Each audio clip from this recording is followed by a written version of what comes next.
And today's verse of the day comes from 1 Chronicles chapter 16, verse 11, which reads, "Look to the Lord and his strength. Seek his face always." Now this verse is so rich that we'll savor it piece by piece. First, look to the Lord. Modern psychology and neurology tells us this, that whatever we give our attention to, we also give permission to shape who we are.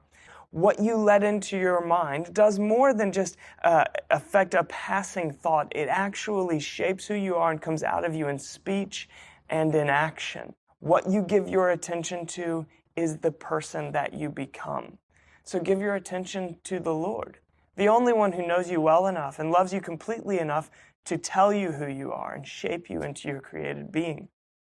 Look to the Lord and his strength. Now the key pronoun here is his strength, as in not mine.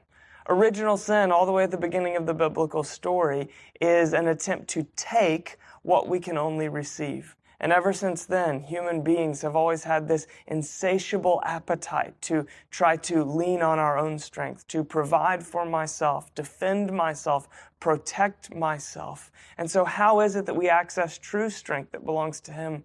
It's to swim against the current of our inner lives, admit our own weakness, and ask for his strength in place of my weakness.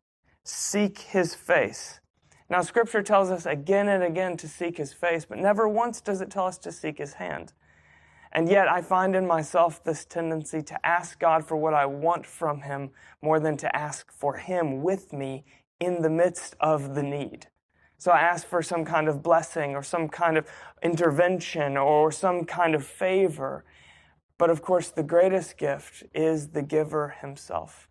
He really is a good father who loves to give good gifts to his children, and his gifts are absolutely worth savoring, but he is the greatest gift. And then finally, always. When is it that we seek his face? When is it that we look to him? Always, at all times, and in all circumstances. And so as you go into this day, carrying whatever mess or whatever triumph you might be carrying with you, may you seek his face.